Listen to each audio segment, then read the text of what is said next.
진리의 성령이기에 성령의 흥왕이기도 합니다. 그래서 오늘은 성령의 흥왕에 대해서 생각을 해보겠습니다. 첫째로 세상의 소동에 요동하지 않습니다. 18절 19절입니다. 나리샘의 군인들은 베드로가 어떻게 되었는지 알지 못하여 적지 않게 소동하니 헤롯이 그를 찾아도 보지 못하며 파수꾼들을 신문하고 죽이라 명하니 헤롯이 유대를 떠나 가이사랴로 내려가서 머무니라.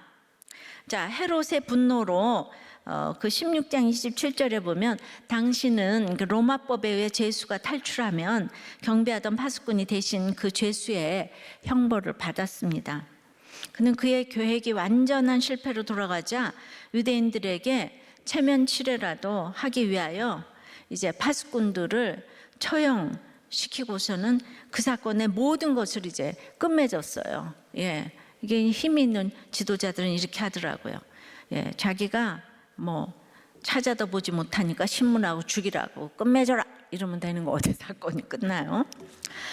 자, 이런 날은 문자적으로도 교도소의 관수들을 이제 그 찾아보면서 또 기도하면서 죄수들을 사랑과 지혜로 보살피도록 우리가 이렇게 기도를 좀 하고 격려해야 할 것입니다.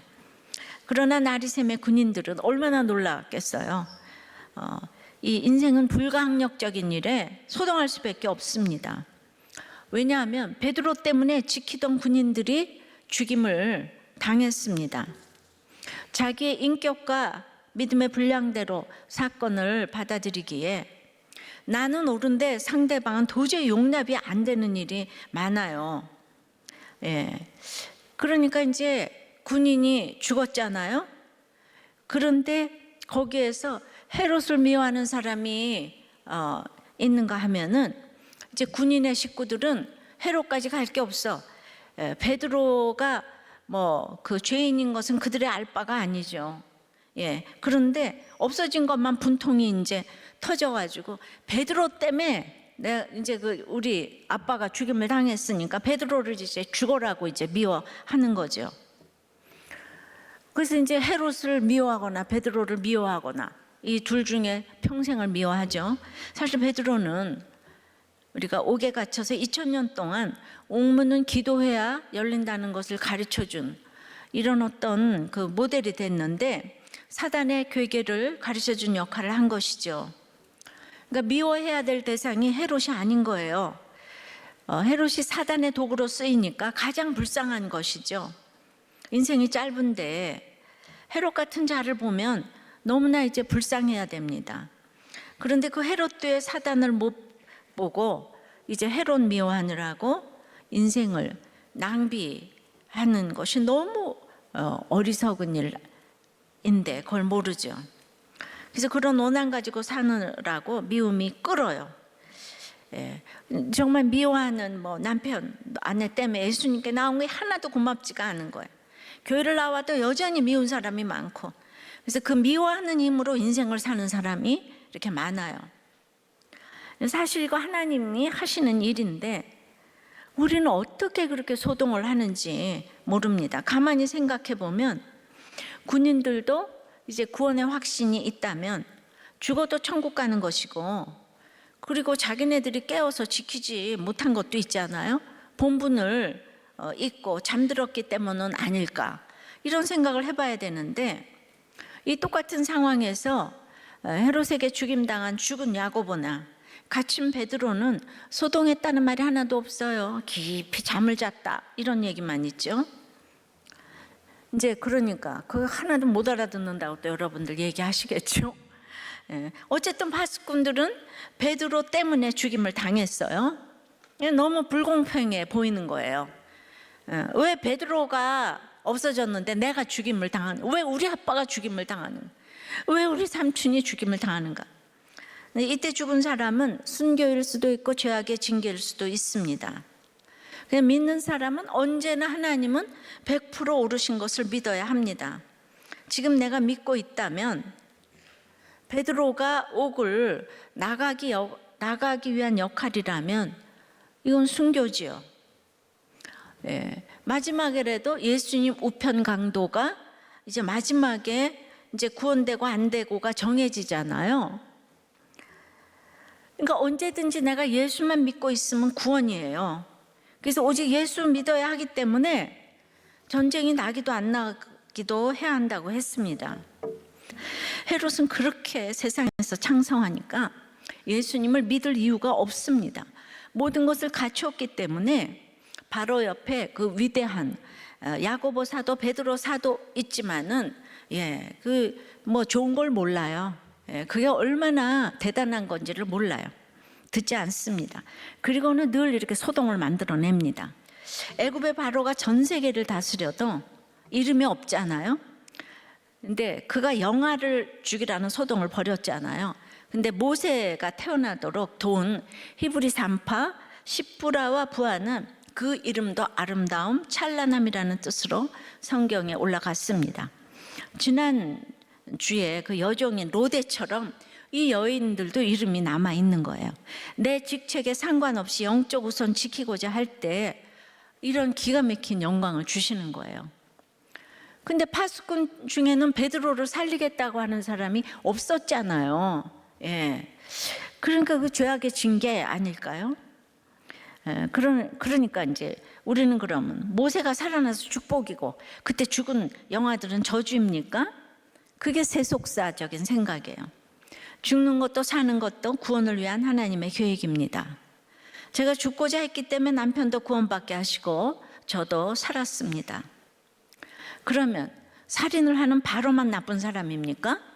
요한복음 8장 44절에 우리 인생은 다 처음부터 이제 살인하는 자요, 아비 마귀에게서 난 자라고 했어요. 원치 않는 임신을 했다고 살인을 하고 장애하라고 낙태를 하고 알게 모르게 이렇게 다들 이제 부모고 자녀고 살해를 막 하는 거잖아요.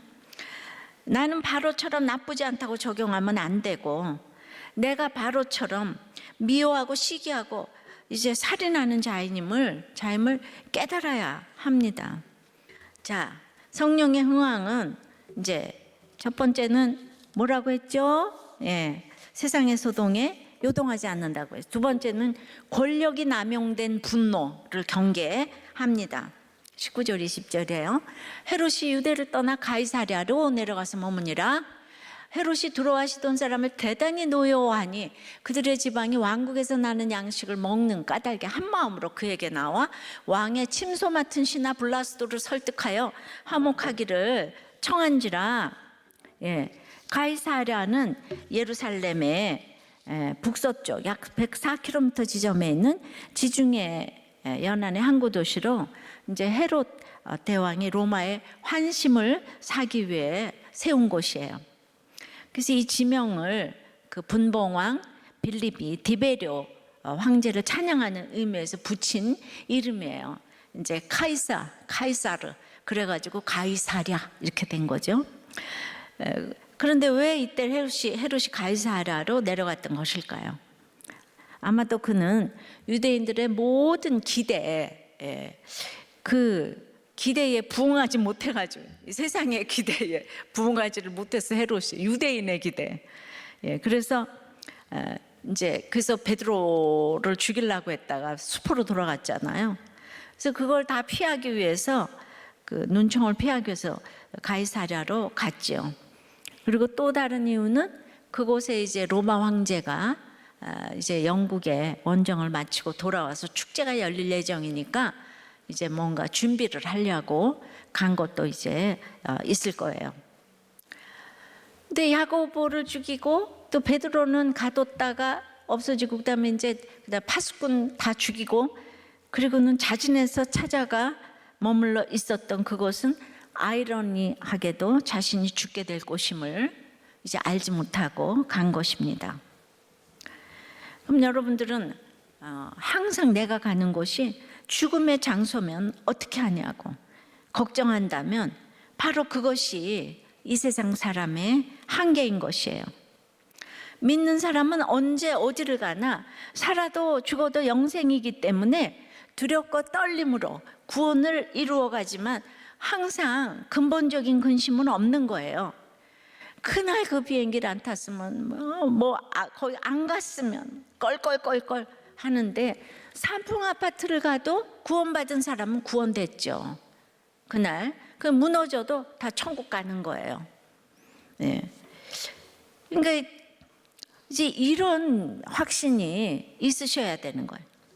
당시 드로아 시도는 그 굉장히 중요한 항구로서 굉장히 그 무역을 해서 벌어먹고 사는 나라예요.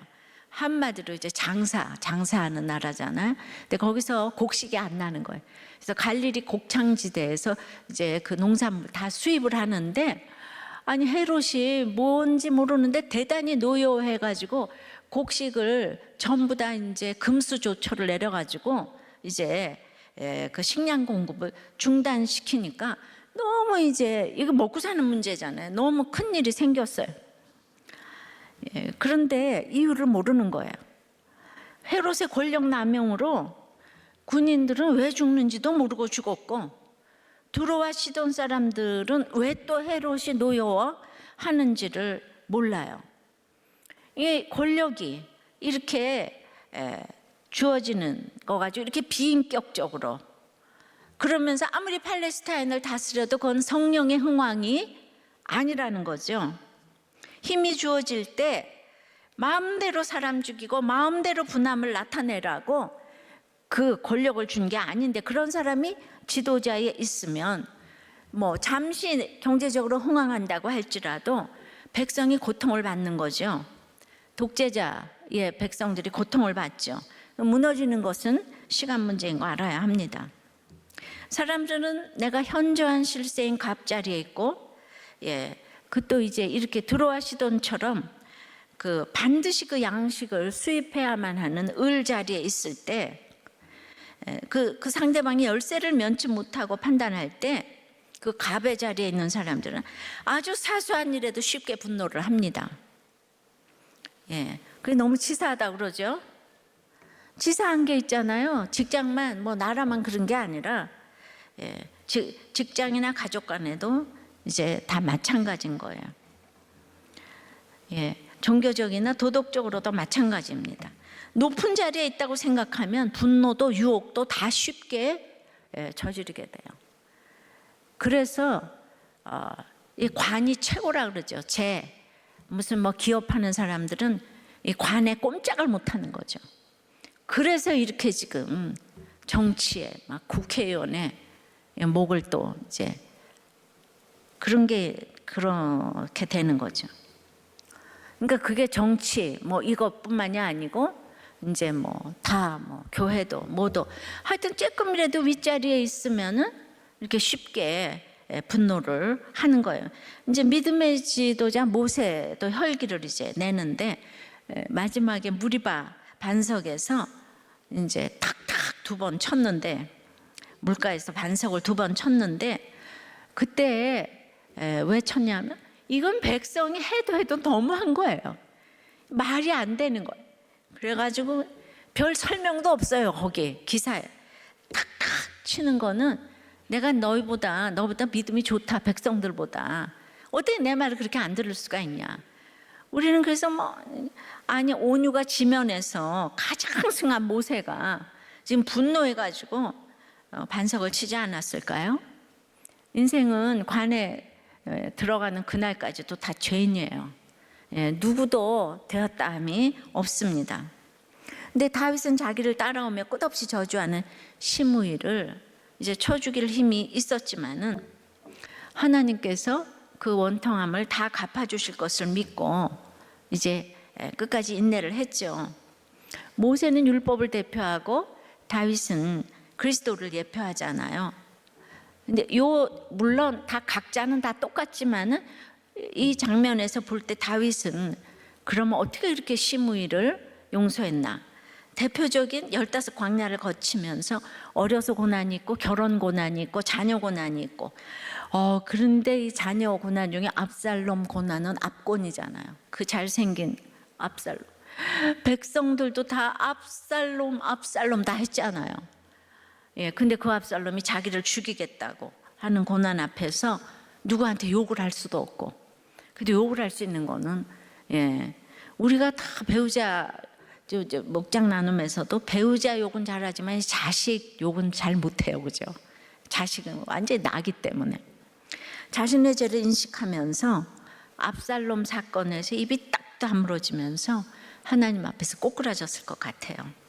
그래서 그 권력의 힘을 나라를 위한다고 남용하면서 분노를 쏟아붓지 않은 거예요. 심의 얼마든지 처단할 수 있었지만 자기 죄를 보니까. 그래서 이유를 모르는 을의 위치인 두로와 시돈은 알 수가 없는 거예요. 헤롯의 금수 조치를 해결하기 위해서 이 사람들은 기도하는 거를 모르니까. 그래가지고 이제 막 세상 방법을 또 생각해내가지고 침소 맡고 또 이제 재정을 맡은 그 신하 블라스도를 찾아가가지고 막 불법적인 로비 활동을 하고, 나라 간의 문제니까 뇌물 수수를 막 하면서, 아니 먹을 것이 없으니까 당연히 그러고 싶지 않겠습니까? 그거 너무 심각한 문제예요. 그냥 그래도 우리는 있잖아요. 그렇게 항상 합리화시키면 안 돼. 있으면 먹고 없으면 금식하고 죽으면 천국 가자. 이 사람이 있잖아요. 이게 하나님 앞에 지조가 있어야 돼. 다 모든 거는 처녀가 애를 베도 이유가 다 있다고 얘기를 하자. 처음에는 헤롯이 성공하는 것 같지만은 너 말이야 그렇게 사는 거 아니야. 결국 이 베드로가 승리를 하는 거죠. 근데 베드로를 그다지도 죽이려던 헤롯의 최후를 보면 모든 것을 갖추고 세상 지혜로 기회주의로 유대인이나 로마에게는 아부를 하고 두로와 시돈에게는 굉장히 노여워하는 갈굼을 해가면서 이런 것들이 지도자들, 정치 지도자들의 아마 하는 일일 것이라고 생각하는데요. 믿음이 없으면 100% 죄인이니까 곳곳에 아부하고, 그러니까 이제 또 돈 벌기 위해서 악하고, 돈 벌고 나면 음란하고, 그래서 쾌락에 몸을 맡기고 남의 돈 가지고 노름을 해도 잠시는 쾌락이 있습니다. 그리고는 또 서로의 이익을 위하여 일심으로 화목하기를 청합니다. 그리고는 헤롯처럼 하루아침에 분노하면서 버리는 거예요. 그러니까 이걸 알아야 되는데, 자, 적용해 보세요. 여러분은 어디에서 높은 자리라고 분노를 하고 있나요?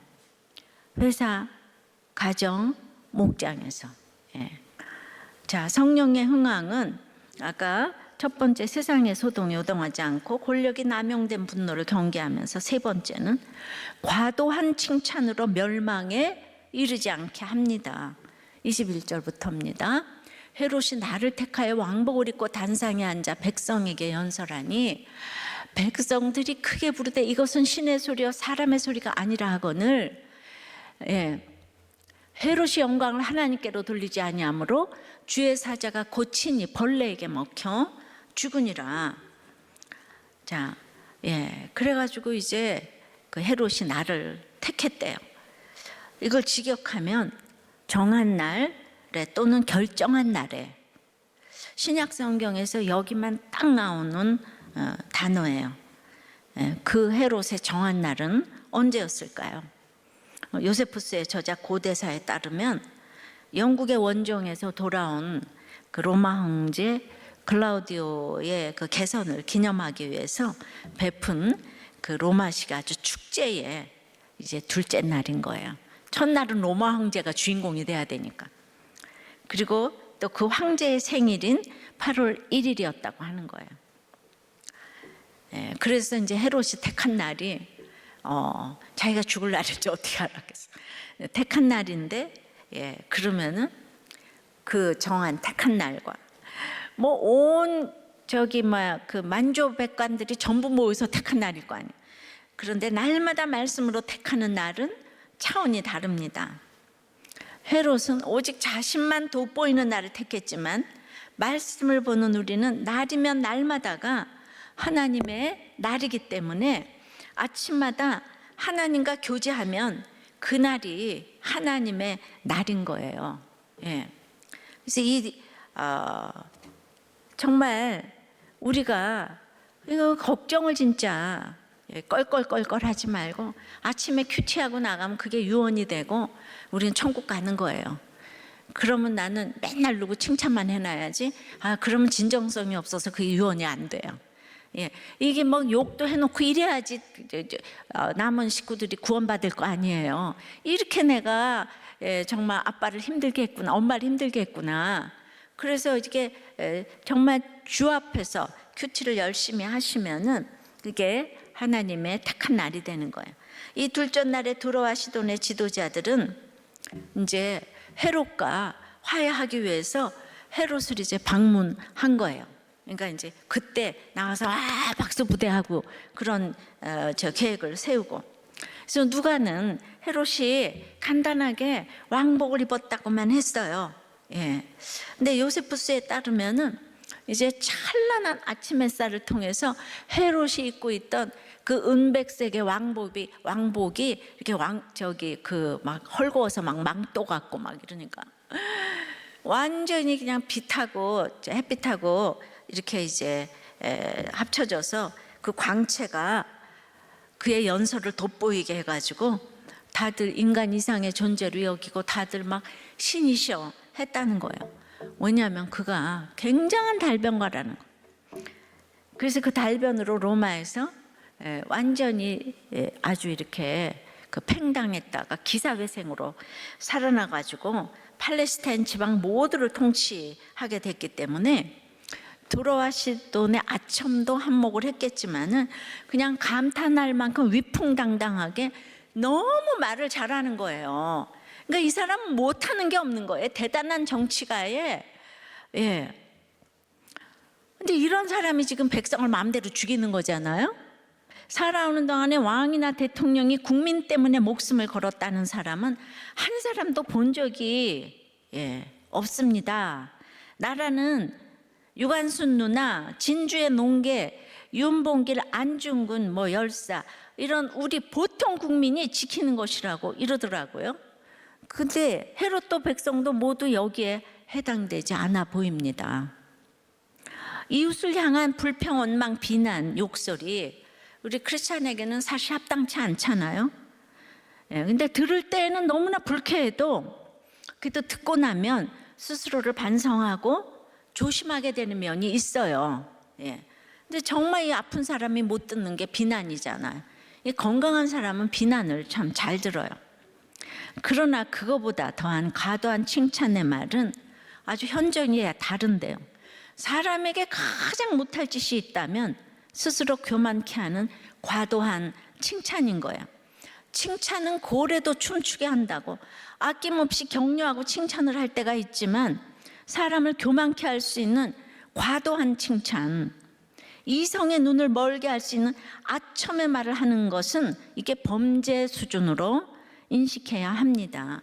사람은 분별이 어려워요. 늘 이쁘다, 당신이 최고다 이러면 안 넘어갈 사람이 없는 거예요.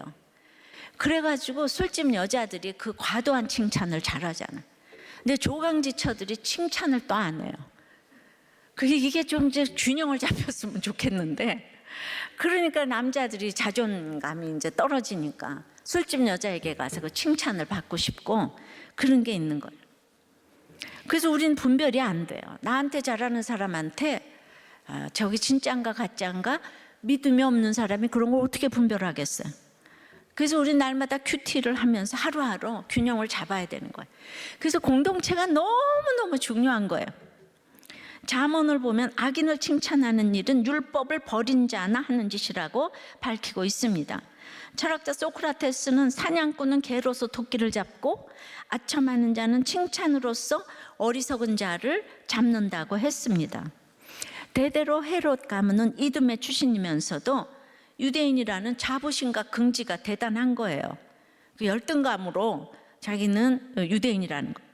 그 유대인 환심 사기 위해서 유대인처럼 경건하게 율법을 다 지켰다는데, 적어도 이제 그렇다면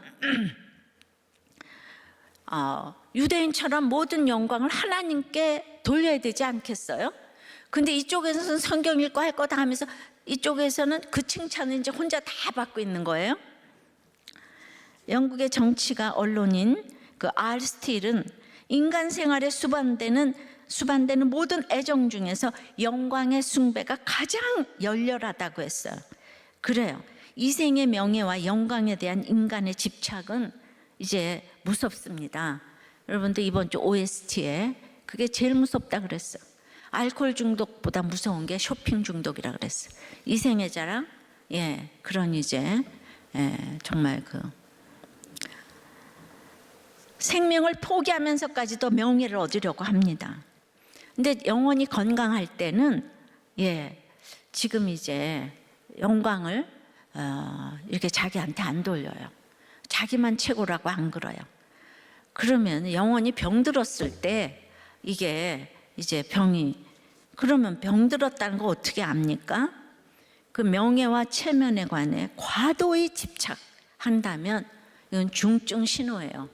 인간이 100% 죄인인데, 그러니까 모세도 아마 그 명예가 떨어뜨릴 수 없는 명예에 가다 보니까 백성한테 탁탁 두드리면서 화를 냈죠. 이제 인간이 죄인인데. 그러니까 이거 어떻게 치료받아야 됩니까? 목장에서 나는 명예 중독자, 체면 중독자라고 외치고 회개하여 도움을 받고 치료받아야 합니다. 우리는 10장에서 베드로가 고넬료가 그의 발 앞에 엎드려 절을 하자 그를 일으키면서 나도 사람이다. 너무 큰일 난 거야. 왜 나한테 왜 그러세요? 나도 사람이에요. 이러셔야 되는데 이런 베드로하고 헤롯의 그 이중성의 교만 방자한 모습은 너무나 대조되는 모습이에요. 헤롯은 할아버지 대왕이 통치하던 전 지역을 그의 정치력으로 자기 영토로 다 만들어낸 아그리파 1세입니다. 게다가 위대한 사도 야고보를 그냥 한 칼로 베고 베드로를 가두고 바스콘들을 다 죽여버리고 시돈과 두로 사람들에게는 노여움을 보여가지고 막 그들이 부들부들 떨면서 경기를 일으킬 정도고 연설을 너무 잘해가지고 신의 소리라고 박수를 받던 그가 오늘 그래서 23절에 벌레에게 먹혀 급사했대요. 정말 저는 정말 별 인생 없습니다. 베르네라는 사람은 질병은 1000가지도 넘지만 건강은 단 하나뿐이다 라고 했어요. 그러니까 헤롯의 권세가 하늘을 찌를 것 같았지만은 황제의 도시 가이사랴에서는 벌레 하나를 못 물리쳐서 벌레에게 먹혀 죽었대요. 12장 처음에는 야고보가 죽었는데 맨 마지막에 벌레에게 죽었다는 거죠. 그러니까 누가는 자신이 의사였음에도 불구하고 그의 죽음에 대한 의학적인 전문 용어를 전혀 사용하지 않았어요. 이거는 하나님의 구속사를 볼 때 이 헤롯의 폐역으로 인한 하나님의 징벌이고 심판이다. 이거에 초점을 맞춘 거죠. 그런데 다른 요세푸스나 이런 사람들이 너무 이제 닷새 동안 복통으로 창자가 꼬여서 랄랄랄라 올빼미를 보고 불길한 징조로 이딴 얘기를 잔뜩 써놨는데 누가는 그딴 얘기 하나도 안 써서 저도 그딴 얘기 안 해요. 그런데 아마 무슨 세균 바이러스나 이런 걸로 장폐색증 근데 이거는요 우연이 아니라 이 벌레 하나라도 23절에 주의 사자가 쳤다고 했어요. 주의 사자가 치면은 벌레 하나라도 그 자리에서 죽는 거예요. 닷새 만에 죽었대죠. 저는 이것이 하나님의 휴모라고 생각합니다. 유모라고 생각해요. 벌레 하나로 죽었다 이렇게.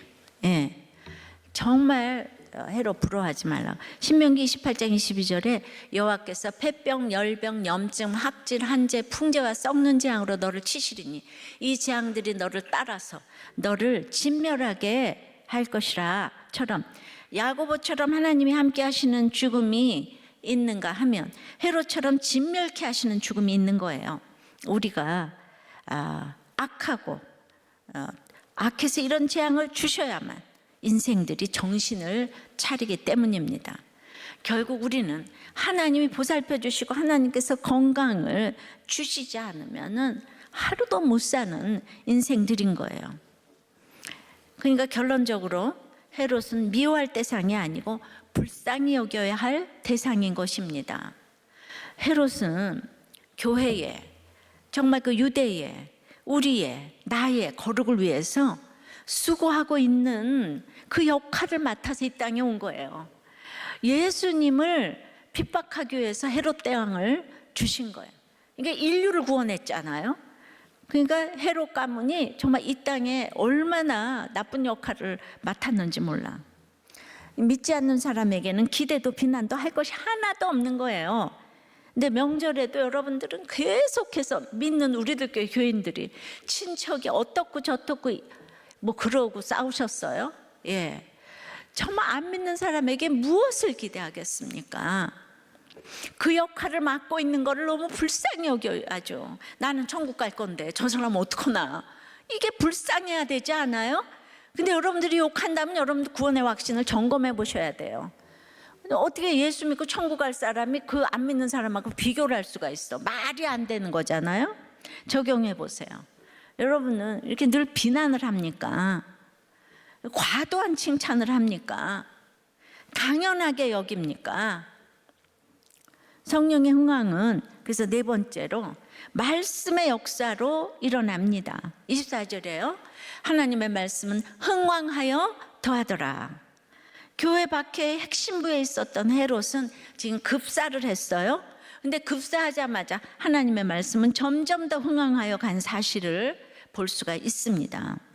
박해가 강하면 강할수록 더욱더 크게 번성하는 강한 생명력을 말씀은 가지고 있어요. 흥왕했다는 말은 성장을 말해요. 더했다는 말은 증가를 뜻합니다. 그러니까 이게 문법에 좀 안 맞잖아요. 그러니까 이 박해에 어떻게 증가할 수가 있죠? 그래서 일부러 이렇게 지금 문법이 안 맞는 말을 썼다고 생각이 됩니다. 예. 하나님의 말씀은 그게 생명이기 때문에 아무리 겨자씨 같아도 말씀에 물을 주기만 하면 날마다 자라서 감람나무처럼 아름드리 나무가 되는 거예요. 근데 죽은 씨에게 물을 주면은 자라겠습니까? 예, 주면 줄수록 썩을 뿐이에요. 헤롯이 겉으로는 왕복 입어도 썩었잖아요. 지금요, 벌레에게 먹여 창자가 다 썩었어요. 헤롯은 유대인이라고 자랑하면서 예배드리고 제사드리고 율법도 너무 잘 알았다고 하죠. 그러나 옆에 위대한 사도 야고보, 베드로 다 만나서 복음을 들을 기회가 있었지만 전혀 들리지가 않아요. 듣지도 않아요. 자기 말만 하다가 결국 벌레에게 먹혀 죽었어요. 그리고 나서는 또 얼마나 화려한 장례식을 했겠습니까? 그 모든 것이 무슨 의미가 있겠습니까? 교회 성장에 대한 이런 표현은 여기 말고도 베드로가 옥에 갇히고 채찍 맞고 그리고 일곱 일꾼 택하였을 때 사도행전 6장 7절에 제자의 수가 심히 더 많아지고 허다한 제사장의 무리도 이도에 복종했대요. 또 사울이 교회를 잔멸하고 회개하고 이제 예수 이름을 담대히 말하면서 복음을 전하고자 했을 때 유대인들이 또 죽이고자 했잖아요. 그때도 사도행전 9장 31절에는 교회가 편안하게 든든히 서가고 주를 경외함과 성령의 위로로 진행하여 수가 더 많아지니라고 이렇게 나타나고 있어요. 그러니까 우리는 알 수가 없어. 막 박해가 했는데 그 다음 절에 편안하여 든든히 서가고. 예. 자, 그래서 고난은 얼마 안 있으면 복이 이르리라는 하나님의 사인입니다. 헤롯이 죽자마자 말씀이 흥황했다고 했으니까 우리가 적용하면 내 속에 헤롯이 죽어야 말씀이 흥황한 거예요. 내가 헤롯을 너무도 부러워하기 때문에 헤롯의 박해를 고스란히 받고 있는 거예요. 야고보도 한 줄 순교로 정말 한 칼춤으로, 헤롯의 칼춤으로 한 칼에 갔잖아요. 편안하게. 베드로는 갇혀서 깊은 잠을 자서 첫 깨워야 할 정도였습니다. 헤롯을 무서워하지 않으니까 결국 헤롯이 죽었습니다. 헤롯을 무서워하지 않는 모델이 있어야 따라갈 것입니다. 적용해 보세요. 여러분은 헤롯이 부럽습니까? 무섭습니까? 불쌍합니까? 저는 야고보가 한 줄 순교를 하니 우리 남편이 야고보 같다고 했어요. 근데 오늘 헤롯이 죽고 말씀이 무서운 생명력으로 흥황해졌다고 하니까 또 이 제 얘기잖아요.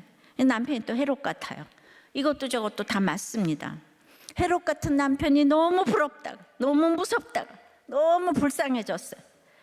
그래도 헤롯은 몽둥이 역할만 하고 구원받지 못했는데 우리 남편이 구원받고 간 지 오늘이 딱 33주년이 되는 날인데 이날 이런 본문을 주셔서 너무너무 감사합니다. 정말 기적이라고 생각합니다. 여러분도 희망을 가지고 나의 헤롯이 구원받기 위하여 기도하시기 바랍니다. 말씀을 맺어요.